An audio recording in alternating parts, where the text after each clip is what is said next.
Hey everyone, Rosemarie Havsom back again to help you take full control of your life by choosing what you put at the end of your fork. So today's going to be a little bit different because we're going to do a bit of a story time, a historical story time. And let's begin with, what is medicine and how did modern medicine begin? Well, it goes back to the turn of the century with an oil magnate by the name of John D. Rockefeller.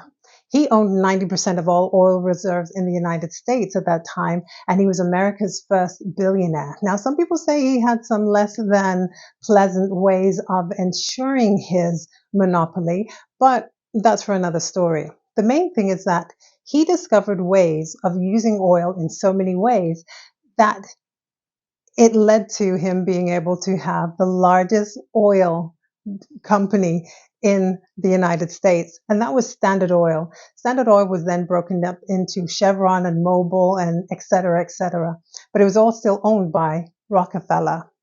So at about 1907, scientists discovered petrochemicals from oil, and that was really exciting, and it was new at the time. And what Rockefeller saw was ding, ding, ding, an opportunity, because as scientists found more and more of petrochemicals, they found out that they also discovered vitamins as well.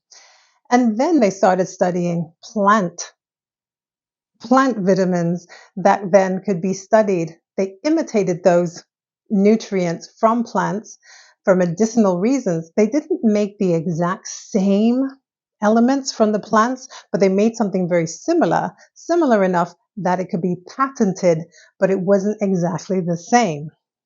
And the crux of the matter is that it wasn't the same, so it didn't have the same benefits. Now, stay with me. So that was about 1907. So Rockefeller saw a great opportunity at that point where he said, I could take over the oil industry, the chemical industry, and medicine as well. Now, how could he deal with the medical industry? Because it was run by doctors who practiced natural medicine.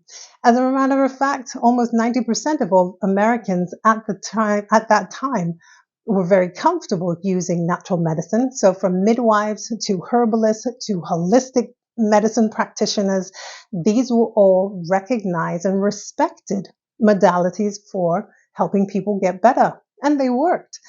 But Rockefeller knew that this would not work for his bottom line, so he had to find a way around it. He went to see his friend and colleague Andrew Carnegie, and together they devised a plan to take over the medical industry and to, modernize it, because there were so many carpetbaggers. That was the expression at the time, that when people were coming in with their clinking bottles on their horse-drawn wagons and ripping people off because it was just snake oil.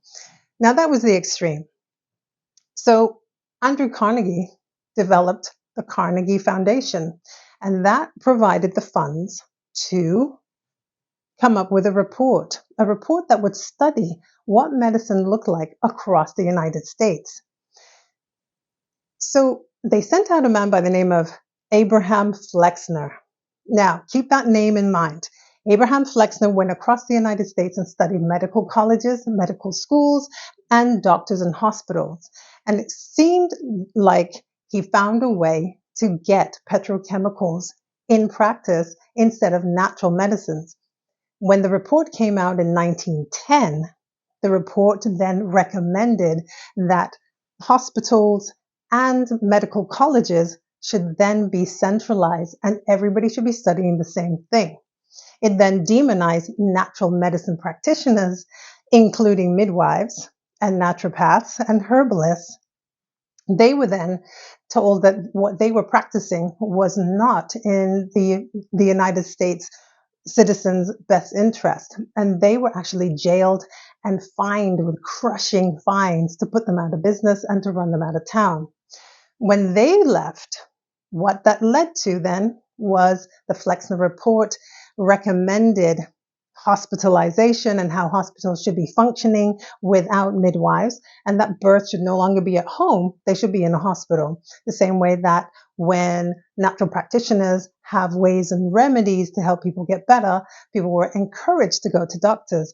And there at the doctors, they were prescribed medication. There was the beginning of our natural and modern pharmaceutical industry, all from Mr. John D. Rockefeller and his colleague Andrew Carnegie, who provided a way of making it happen.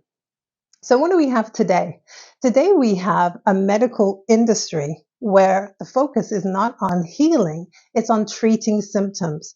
So as you can probably gather, you can treat symptoms forever, for a lifetime. A person can be on high blood pressure medications for their entire life and never be able to control their high blood pressure without medication. They'll never come off them if they follow a particular way of being. Now, I'm not saying that people should forget about their medication altogether. What I am saying is that in addition to that, there is room for complementary modalities, complementary practices that can actually help you have the better outcome.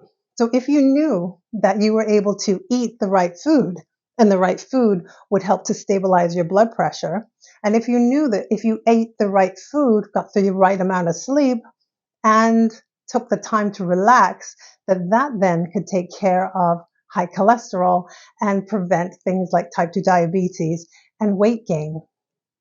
If we have only one way of doing things, it discourages people from actually wanting to see and find alternatives. And the alternatives are usually ridiculed and, guess what, demonized, like they were back in the time of John D. Rockefeller. Now, people say that modern medicine is important because we have technological advances that actually help people, and that's true. But at the same time, when you find that doctors in the United States do not study more than one semester on nutrition and how important nutrition is to health recovery, injury recovery, surgery recovery, that's not even the tip of the iceberg. We need to really examine what we're putting into our bodies to fuel us when it comes to our food. Because if food is medicine, then why aren't we using it more? And why aren't we living a better quality of life? Some questions to leave you with as we go into the season of indulgence and fun at the same time. Think about it. When's the last time you thought about other ways of treating and dealing with preventable illnesses other than a pill? John D. Rockefeller coined the phrase, a pill for an ill. And that was the way that he saw the modern medical industry coupled together with modern pharmaceuticals, all from petrochemicals. So that's story time today. I'm Rosemarie Havsom. If you have any questions about the history of modern medicine, please let me know. Comment below. Please subscribe. Don't forget to share, comment, and we'll see you next time. I'm Rosemarie Havsom. Have a good one. Bye.